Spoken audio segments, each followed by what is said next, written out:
Alright, welcome back to the channel, guys. I appreciate all of you who check this out. It gets me going every fucking week. I get to make one of these. This is great.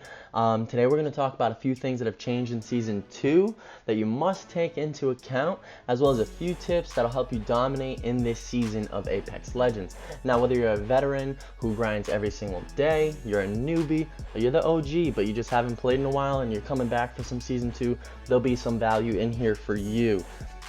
As always, guys, if you like the content, just please give me a thumbs up, subscribe if you want to see more of it, and if you really want to help your boy out here, just share this video to someone who plays Apex. Throw it on your Instagram, share it via direct message, whatever you want, text it to your buddy, just let them know we got some good stuff going on. That said, jumping right in, Season 2 brings a bunch of new things to the game. I'm sure you've already read all the patch notes, you've seen the updates, you probably watched my last video if you're here talking about what's coming to Season 2, so you know we got a new gun, some hop-ups, map changes, a legend, and even the ranked gameplay. And the first thing that I'm going to do, giving you this tip, is going to be pay attention to the new meta. Okay, we're going to pay attention to the new meta. The first thing we're going to talk about in the meta that has changed is going to be the guns. We have the intro of the Disruptor hop-up, the Hammer Point rounds hop-up, that basically changes the early game guns that used to bring you anger when you pick them up. They're kind of viable now. The Mozambique is less of a joke with those Hammer Point rounds. The hop-up grants the weapon more damage to health without a shield. That makes the gun like that and the P2020 an actual decent finisher if you can hit your shots. So if you have a Mozambique or the P2020 with the Hammer Point rounds and you hit someone and take their shield out, or it's the early game and you luckily get that gun, it's going to do more damage per shot without a shield up. So you can potentially take someone out in about 2 shots instead of the 3 or 4 it used to take with the Mozambique. Next, the Alternator and RE45 are actually pretty viable late into the game now. I mean, the intro of the Disruptor rounds make the Alternator versus the R99 almost a choice. If you have a fully kitted Alternator and you're running by the R99 but you only have a split second, you might not stop and just swap that gun out. Obviously, I'm going to catch heat for this. The OGs are going to be like, R99, oh my god, blah blah blah, it's the best gun in the game, you could never change. That's true, it is really, really good. It's a very good gun up close and very good gun in close combat fights. However, the Disruptor is at least viable now. It's a choice. You can easily equip the Alternator, kit it out, and then catch a W without really being able to brag about it. You know what I'm saying? It's not going to be a feat if you get a champion screen with the Alternator. People would be like, alright, that's cool.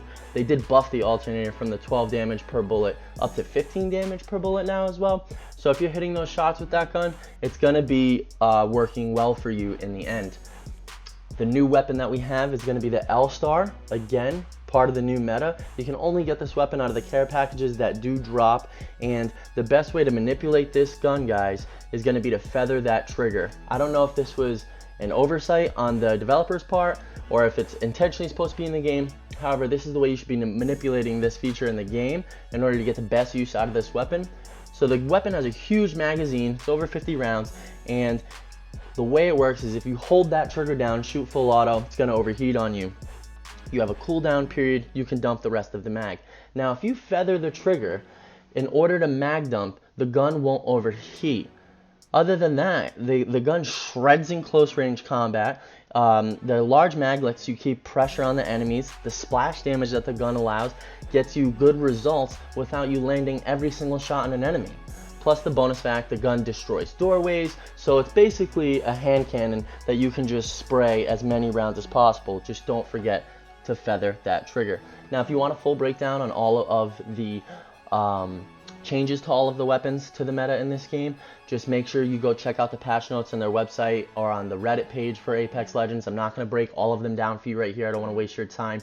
Just go look at that and it'll give you the legit stats of, like I said, the Alternator went from 12 to 15. The Kraber also went up a couple points, things like that. Tip number 2 that we're going to talk about, the new-ish drop spots. So we're moving into where the best places for you to drop are now in this game.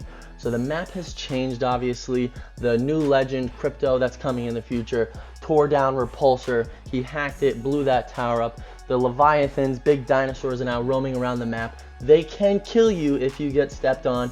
And obviously we have the flyers here and whatnot that basically make the game feel alive. They add some to the environment, and they're carrying around loot boxes for you to shoot them. You can take the loot box at that point and go from there. But talking about the drop spots, because the map has changed so much, I think it's going to be a good thing to discuss where you should be going.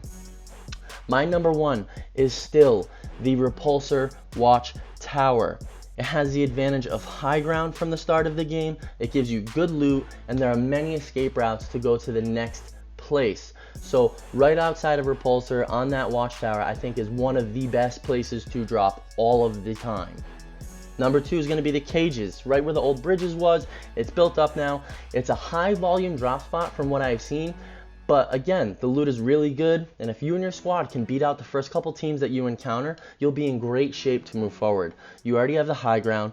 Caves now has much more loot, and it's very close by, so you can easily escape, go into there, get more stuff, keep going.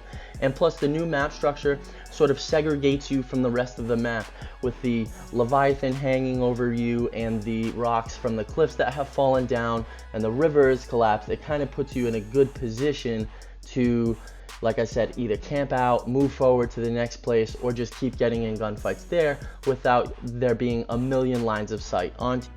And the last place that I'm going to say that we should be dropping now is going to be Thunderdome, when you fly far from it.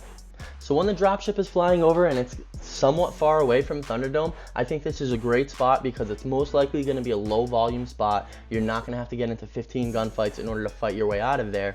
There's going to be great loot. You're going to be in a great position because you're at the edge of the map now. And it'll highly be unlikely that you can get flanked at this point. I mean, if you go into Thunderdome, you take it over and you keep going, at least for round one and probably round two of the circle closing, you'll be in decent position where you won't be getting flanked because you'll be the last line. You will be the people that are making that final push into the circle, and you should be good. And then we are running out of time, so the last tip that I'm going to give you, I just talked about pay attention to the meta with the guns, what you should be utilizing for that. So don't be afraid to change your weapons. Make sure you're playing to what the game gives you, okay? I learned this in Rainbow Six Siege. You don't want to fight the meta. Each season, the game's going to change, new things going to come in, and it's going to change the way that you used to play, because what used to work isn't necessarily going to work the best now, and you'll have to make sure that you, as a good player, adjust your play style with the game to make sure you're getting the most out of everything that you do. Two, we just talked about on the 3 best places to drop as of right now. I'll be doing a more in-depth video about that later, based on my experiences. I keep playing and I keep talking to the guys on Instagram and see where people are dropping and what they're doing. But I think this is going to be safe bets for you right now, for you to get good loot, get a couple good gunfights, and keep moving forward into the next set of the next stage of the game. And the last thing I'm going to talk about here is going to be your aim. Your aim, guys. These tips that I'm about to tell you are here to improve your aim, which in turn will make you a better player in all of your FPS experiences, okay? I see people saying things, they ask me questions all the time. What sensitivity should I play on? What should I be doing with this? Da, da, da, da. How do I scale up? How do I get to a better sensitivity, etc.?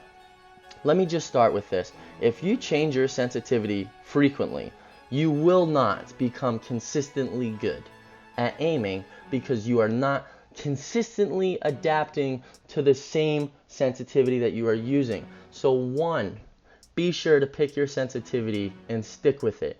You're slowly building muscle memory when you do this.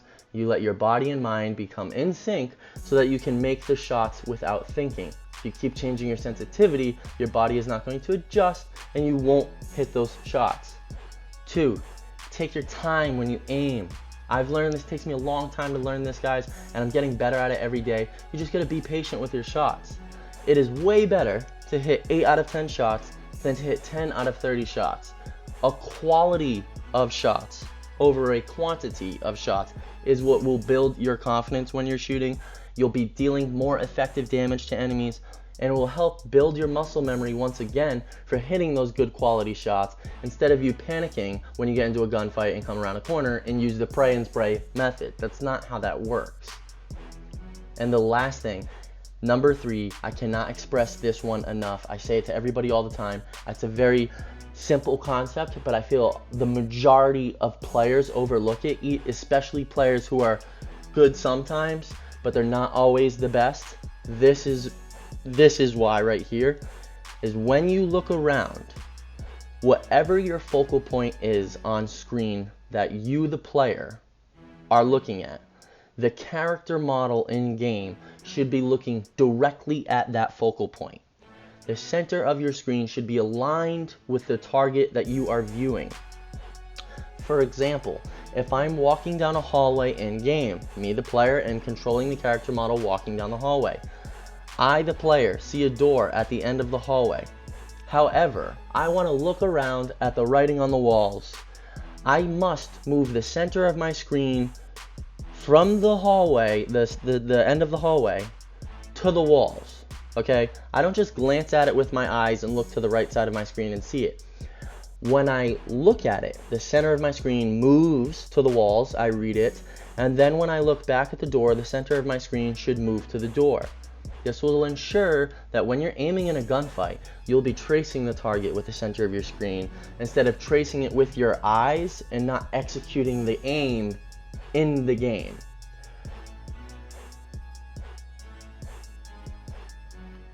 This is a very simple concept, and I'm just trying to paint the picture to you because I get asked this question, how do I get better at aiming? How do I do this? There's a fucking 100,000 YouTube videos about getting your aim better. This is probably one of the most tried and true tips I've ever used, ever seen. I have seen the most results with this. Find the center of your screen. Put a fucking piece of tape on it with a little red dot on the center of your screen. Whatever it takes for you to do that, that is what's going to increase your aim. And then again, this will be building your muscle memory for you to, when you start target tracing, when you start shooting, when you start aiming, your mind and body will automatically go into those motions of, okay, find the center of the screen, trace the target, pull the trigger, and then you get the shots. Think of it like this. You are the player, so the controller and the game is an extension of you. If I want to shoot something, I must look in that direction to shoot. So I have to manipulate the character in game to the target to aim at the shots. I can't just be looking at my monitor and I glance left and then I start to move. While I'm looking left, I should be just moving the character model left. I shouldn't be using my eyes and looking left. The screen should be moving left. I should be always looking at the center of my screen and then hitting those shots. Other than that, guys, that is a really quick breakdown of some Season 2 tips. We went over some of the guns, some of my new favorite map places to drop, and then obviously how to get better at aiming. I felt like I had to throw that one in there because I get asked that question a lot. I'll probably do a video about gunfight breakdowns, probably specific, not specific to any particular game, but more or less better ways to get into gunfights across gameplay. So in any FPS, granted that the mechanics are similar, as long as it's a similar playstyle, these tactics will work. So let me know what you think about that if I did a video like that. Other than that, if you liked, give me a thumbs up. If you want to see more of this content, make sure you subscribe and hit that bell for me, guys. And just please share this video with your friends. Let them know about it. And I will see you in the next one. And have a fucking killer week.